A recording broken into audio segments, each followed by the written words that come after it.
하나님의 말씀은 누가복음 1장 26절부터 38절까지입니다. 누가복음 1장입니다. 87쪽입니다. 신약 87쪽에 있습니다. 마리아의 선택과 순종이라는 제목으로 말씀을 드리고자 합니다. 누가복음 1장 87쪽 26절부터 38절까지 한 절씩 교독하겠습니다. 누가복음 1장 26절 제가 먼저 읽습니다. 여섯째 달에 천사 가브리엘이 하나님의 보내심을 받아 갈릴리 나사렛 동네에 가서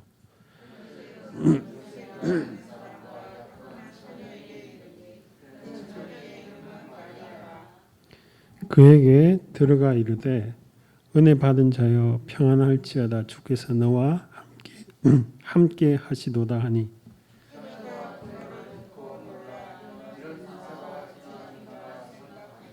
천사가 이르되 마리아여 무서워하지 말라 내가 하나님께 은혜를 입었느니라.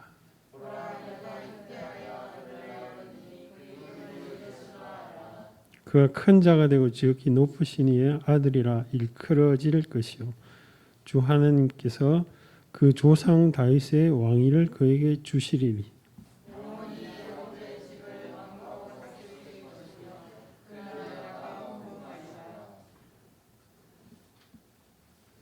마리아가 천사에게 말하되 나는 남자를 알지 못하니 어찌 이 일이 있으리이까.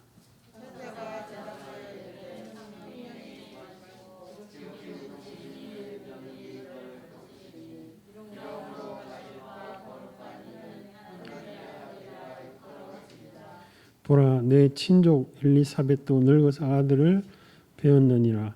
본래 임신하지 못한다고 알려진 이가 이미 6달이 되었나니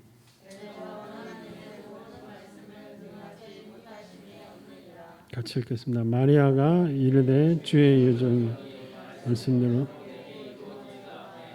천사가 아멘. 이 오늘 천사를 만났는 그 가브리엘이 만났던 마리아가 이렇게 그 장면이 이렇게 쭉 소개되고 있습니다. 우리가 믿고 있는 기독교, 우리가 믿고 있는 예수님에 대해서 쭉 설명하고 있습니다. 다른 기독교 말고 다른 종교도 많습니다. 그런데 그 종교는 다 인간이 어떻게 하면 구원을 받을 것인가 그렇게 다 소개됩니다. 부처님도 제자들이 물어봤습니다. 우리 죽으면 어떻게 돼요? 그러니까 부처님 뭐라고 할게요? 나도 모른다 그랬습니다. 근데 궁금한 제자들이 계속 물어봤습니다. 계속 우리 죽으면 어떻게 됩니까? 도대체 죽고 난 뒤에 뭐가 있습니까? 그런데 부처님이 끝까지 나는 모른다. 가봐야 알지. 난 모른다. 그렇게 하시다가 죽었습니다.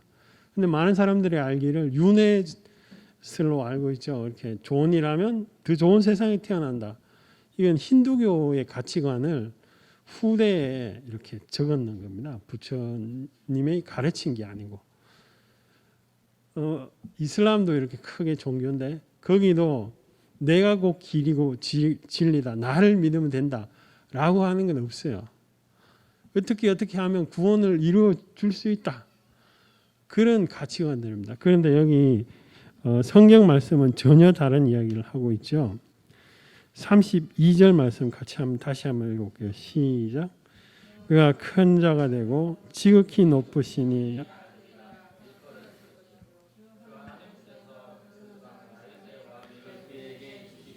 마리아 보고 아들을 낳는데 그 사람이 지극히 높으니 특별히 35절에 보면 하나님의 아들이라고 일컬어진다. 이렇게 이야기를 하고 있습니다. 그러니까 기독교는 이런 말씀을 이렇게 기록하고 있는 그러니까 하나님이 오셨다. 이렇게 이야기를 하고 있죠.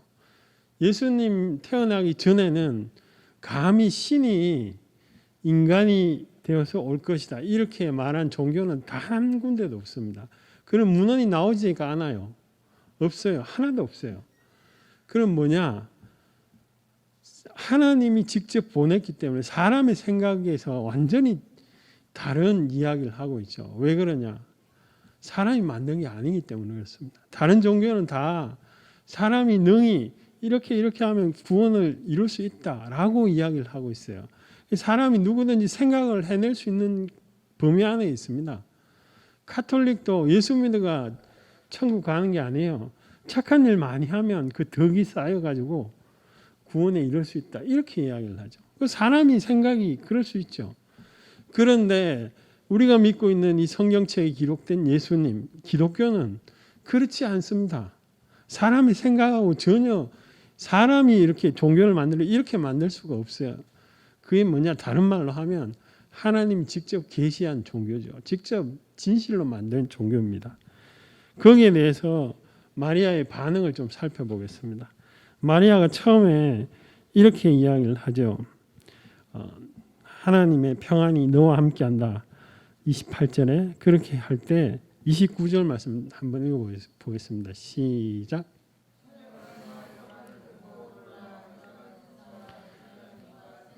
생각을 했다는 거죠. 뭐 천사가 나타나가지고 이렇게 해라 하니까 아이고 하나님 당연히 그렇게 해야 됐죠. 뭐 이렇게 100% 믿은 게 아닙니다. 그건 아무 생각이 없는 사람입니다.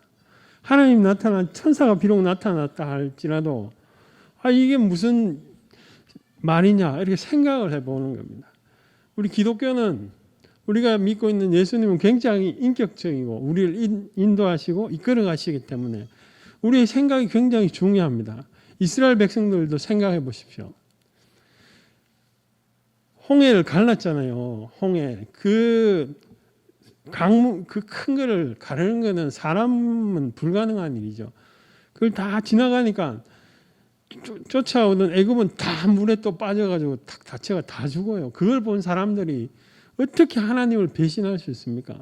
만나가 지금 내리고 있잖아요. 만나가 내리면 능히 그 하나님의 능력으로 가나안 땅을 정복할 것이다 라고 하는 게 상식적인 겁니다. 단 한 명도 여호수아 갈렙 외에는 단 한 명도 그렇게 생각 안 하고 걱정과 근심이 많으니까 왜 우리를 여기 인도해냈냐 이렇게 생각합니다. 그 홍해를 가르고 만나를 내리신 하나님을 조금이라도 생각해 봤으면 그렇게 하진 않죠. 마리아도 마찬가지입니다.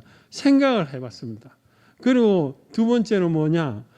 자기의 질문을 그대로 이야기를 하고 있죠. 정직한 질문입니다. 34절 같이 읽어보겠습니다. 시작. 마리아가 천사에게 말하되 남자를 알지 못하니 어찌 아무리 하나님이라도 내 남자하고 성관계를 안 했는데 어떻게 아들이 생기고 뭐 이렇게 이야기합니까? 라고 질문을 하죠. 솔직한 질문이고 정직한 질문입니다. 신앙생활에서는 그 정직한 질문이 굉장히 필요합니다. 하나님 살아 계신다면서 내 삶이 왜 이 모양입니까? 내 마음이 너무 아파요. 그게 진실하게 하나님 앞에 나가는 모습입니다. 그런데 목사님이 자꾸 하나님이 이 어려움도 해결해 주신다고 설교하고 말씀하니까 하나님 내가 그거 한번 믿어보겠습니다. 이게 정직한 태도고 하나님이 역사하는 바탕이 되고 그릇이 되는 것입니다. 마리아가 정직하게 묻죠. 남자를 알지 못하는데 뭐 아들을 낳고 그 아들이 영원한 나라에 그 큰 이가 그 나라를 다스린다라고 이야기를 하니까 마리아가 이게 이해가 안 되는 겁니다. 상식적으로. 나는 성관계를 하지 않았는데 어떻게 이런 일이 있겠습니까? 라고 이야기를 하죠. 첫 번째 생각을 했죠. 두 번째는 정직한 질문을 하고 있습니다. 그런데 거기에 대해서 하나님도 야 쓸데없이 하나님이 하면 하지 왜 그런 거 자꾸 묻냐 이러지 않으시잖아요. 예를 들어서 설명하고 있습니다. 36절에 보면 하나님의 능력으로 충분히 하는데 네 앞에 6개월 벌써 임신한 사람 엘리사벳을 봐라. 그게 36절이죠. 같이 한번 읽어보겠습니다. 시작.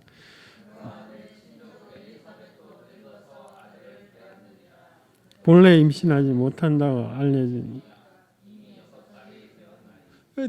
자 하나님의 능력이 저기도 나타났지 그것처럼 너에게도 나타날 거냐 이렇게 하나님이 설득하고 있습니다. 그리고 끝에 말씀하죠. 이게 너의 힘으로 되는 게 아니라 하나님의 말씀으로 능하지 못하심이 없느니라. 그러니까 35절에 보면 지극히 크신 하나님의 능력이 너를 덮어서 너의 그 은혜로 말미암아 된다라고 이야기를 합니다. 그럴 때 마리아가 이렇게 이야기를 하죠. 주의 여종이 38절입니다. 주의 여종이요. 자기 자신이 주의 여종이라는 거죠. 말씀대로 내게 이루어지어다. 이렇게 전적인 순종을 합니다. 이게 왜 전적인 순종이냐? 여러분 이때 이 지금 마리아의 나이가 나오진 않았지만 12세가 지나면 결혼할 수 있습니다. 그러니까 1년 이제 그 나라 습관 1년 정혼을 하고 그럼 13세면 결혼할 수가 있는 나이입니다. 적어도 이 나이가 추정하기 14세나 한 15, 16세 이 정도 된다고 생각합니다. 그럼 정혼을 했는데 그 정혼 기간에 성관계를 하지 않습니다. 만약에 하면 다른 사람과 하면 이거는 그 가족 전체의 불명예고 잡아 죽이게 되어 있습니다. 그러니까 이게 말씀이 그대로 난 말씀이 이루어지면 배가 불러오고 이러면 어떻게 되겠어요? 정혼한 요셉부터 아이 이게 뭐야 이러면서 너 왜 그래 그러면서 관계를 끊어버리면 그 집안은 망하게 돼. 생명이 지금 왔다 갔다 합니다. 말씀대로 되면 쉬운 일이 아닙니다.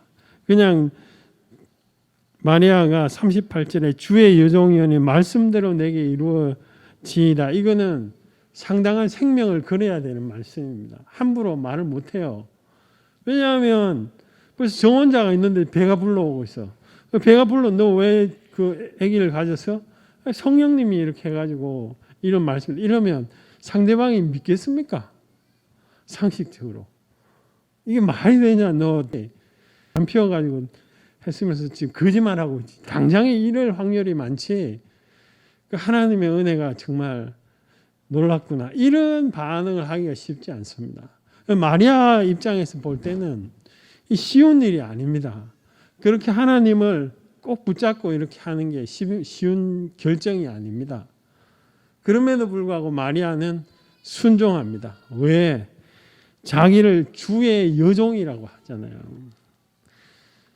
자기를 이렇게 얼마든지 이렇게 하나님 앞에 대들 수가 있습니다. 하나님 말이 됩니까? 내가 이 남자하고 성관계도 안 했는데 무슨 애를 가진단 말입니까? 아니 나 그런 거 싫어요. 나 필요 없어요. 얼마든지 상식적으로 이렇게 할 수 있습니다. 그런데 왜 이렇게 주의 여종이라고 내가 하나님의 말씀을 듣는 종이기 때문에 하나님 뜻대로 이루어 달라고 전적인 순종을 합니다. 그 이유가 뭡니까? 중요한 이유가 있습니다. 첫째는 자기가 자기 자신을 하나님의 말씀을 듣는 그러니까 삶의 여러 가지 상황 중에서 제일 우위에 하나님을 두고 있습니다. 절대적인 자리에 하나님의 말씀을 순종하는 자로 그렇게 두고 있는 거죠. 이 모습은 우리에게도 굉장히 필요합니다. 매우 중요한 말씀이죠. 주의 여종이다. 자기 자신을 주의 여종으로 생각하고 있습니다. 그러므로 종이 주인 뜻대로 하는 거죠. 그러니까 하나님 말씀이 그대로 나에게 이루어 달라라고 이야기를 하고 있습니다. 여러분 삶 가운데서도 마찬가지입니다. 이게 왜 중요하냐? 삶의 가장 신앙의 기초이기도 하지만 가장 중요한 부분이기 때문에 그렇습니다. 지금 코로나 때문에 지금 막 서울에는 이렇게 그래도 예배를 드려야 된다 이런 목사님들이 계십니다. 그래서 그 분들이 여기 옆에 보면 금천구에 보면 안희환 목사님이라는 그 예수 비전교회 목사님이 계십니다. 그 금천구에 그 교회만 대면 예배를 강제로 계속하기 때문에 폐쇄당했습니다. 그런데 그 목사님만 폐쇄당한 게 아닙니다. 그 성도들도 행정에서 20일 이상 15일인가 20일 이상 격리를 시키기 때문에 직장에서 막 쫓겨나고 이런 사건도 일어났습니다. 그런데 그분은 끝까지 그걸 하겠다라고 이렇게 합니다. 그분이 왜 대면 예배를 굳이 고집하느냐? 하나님의 말씀에 자기는 그게 진리라고 생각을 하는 것이죠. 그러므로 그 일을 하시는 겁니다. 여러분, 하나님이 주일 지키라고 그러고 또 이렇게 할 때 그 말씀이 하나님의 말씀으로 느껴지면 마리아처럼 이렇게 순종합니다. 그러니까 하나님의 성경 말씀, 기록된 말씀, 또 목사님이나 이런 분들이 외치는 그 말씀이 저건 진짜 하나님의 말씀이다 라고 느껴지면 그거를 순종할 수가 있는 것이죠. 그런데 그것을 근본적으로 순종할 수 있게 하는 힘은 어디서 나오느냐? 26절에 보면 은혜 받은 자여 평안할지어다 주께서 너와 함께 하시도다. 이게 이제 다른 성경으로 보면 과거에도 너와 함께 했고 지금도 너와 함께 하고 있다. 은혜가 계속 임하고 있다. 이런 이야기를 하고 있는 것이죠. 은혜가 있어야만 하나님의 말씀이 들려올 때 하나님의 말씀으로 느껴지고 그걸 순종할 수 있는 것입니다. 여러분 상황 가운데 환경 가운데 어려운 일들이 많지요. 어려운 일 하나도 없다. 이런 사람은 아무도 없습니다. 돈이 있거나 돈이 적거나 또 환경이 어렵거나 힘들거나 아무런 상관없이 사람은 항상 결핍된 어떤 것이 있습니다. 그것이 돈이든 관계든 어떤 것이든 다 있어요. 그러므로 내 마음속에 마음이 고민과 결정을 해야 됩니다. 그럴 때 하나님의 말씀을 가장 위에 두는 자는 하나님의 말씀을 붙들고 살 수가 있습니다. 그런데 그렇게 하나님의 말씀을 붙드는 자는 그 마음속에 하나님을 찾는 자입니다. 마리아도 마찬가지였습니다. 마리아가 하나님을 찾지 않았더라면 이런 결정을 할 수 없습니다. 이게 38절에 주의 여종이 오니 말씀대로 내게 이루어지이다. 이거는 자기의 상당한 그 헌신과 각오가 들어가 있는 고백입니다. 왜냐? 처녀가 지금 임신을 하잖아요. 사회적 비판과 비난과 아무런 관계도 안 했는데 지금 배가 불러오고 있어요. 그러면 그것을 이해할 수 있는 사람 아무도 없어요. 그 당시에 그 사람들 얼마나 불편한 시선이 자기에게도 오겠습니까? 그럼에도 불구하고 나는 하나님의 말씀을 주의 여종이라고 이렇게 고백합니다. 이러한 마음의 자세는 굉장히 필요하죠. 저도 마찬가지고 여러분들도 마찬가지입니다. 하나님의 말씀이면 내가 희생하고서라도 하나님을 붙잡겠다. 이거는 마음속에 깊이 하나님을 사랑하는 자입니다. 하나님을 구하는 자이기도 하지만 마음에 깊이 하나님을 사랑하는 자는 이런 일을 할 수 있죠. 그런데 하나님의 사랑이 처음부터 어떻게 옵니까? 십자가의 은혜가 내 마음속에 차고 넘치면 이 일을 할 수가 있는 것이죠. 전라도 광주에 이길수 목사님이라는 분이 계십니다. 이분이 한날 이제 설교 준비를 하는데 갑자기 하나님이 11조에 대해서 이렇게 헌금에 대해서 설교를 해야 되겠다 이런 마음이 많이 와서 준비를 했는데 그 주중에 한 분이 새로운 분이 오셨어요. 근데 새로운 분이 왜 왔느냐? 헌금 때문에 시험 들어가지고 그쪽 교회에 있다가 오신 거예요. 이길수 목사님이 이 헌금 설교를 하면 새로운 이분은 당장이 다른 교회로 갈 것이 눈에 딱 보이는 겁니다. 근데 이길수 목사님 마음속에 고민이 됐죠. 이걸 내가 하나님의 감동대로 이 설교를 해야 되느냐. 하면 그 성도는 짐 싸들고 다른 교회로 갈 건데 아니면 내가 그 영혼을 좀 이렇게 우리 교회로 인도하기 위해서 해야 되느냐. 마음속에 계속 고민을 하다가 하나님의 말씀으로 그대로 선포하기로 했습니다. 주일날 그 말씀을 선포하니까 아니나 다를까 그분은 또 다른 교회로 갔습니다. 그런데 그분이 그걸 감수하고도 왜 그걸 선포하느냐고. 그게 하나님의 말씀으로 들리니까요. 그게 하나님의 감동으로 생각되어지니까 하나님의 종이 뭡니까? 예수 믿는 사람의 가장 중요한 삶의 이유가 뭡니까? 하나님의 말씀을 따라 살려고 하는 그것이지 않습니까? 그래서 그 일을 하셨다라는 간증을 들었습니다. 여러분 마음속에도 제 마음속에도 여전히 하나님은 쉬지 않으시고 말씀하고 계십니다. 감동을 주십니다. 그리고 이끌어 가시죠. 그때 내가 할 수 있는 만큼은 노력하고자 하는, 그리고 하나님 말씀을 붙잡고자 하는 그 마음이 있을 때 마리아처럼 영광을 취하게 되는 거죠. 물론 카톨릭이 말하는 것처럼 성모 마리아까지는 아니지만 우리 기독교는 그래도 얼마나 자기가 애를 낳고 그것이 예수님인가 얼마나 영광이겠습니까? 그러한 영광의 열매가 나타난다는 거죠. 그런데 그것이 그냥 된 게 아닙니다. 하나님의 말씀이 말씀할 때 주의 여종이 오니 그 말씀이 이루어 달라는 그 믿음 가운데서, 물론 그 속에는 하나님의 은혜가 있지만 우리가 그러한 삶을 살 수 있도록 같이 한번 기도하겠습니다.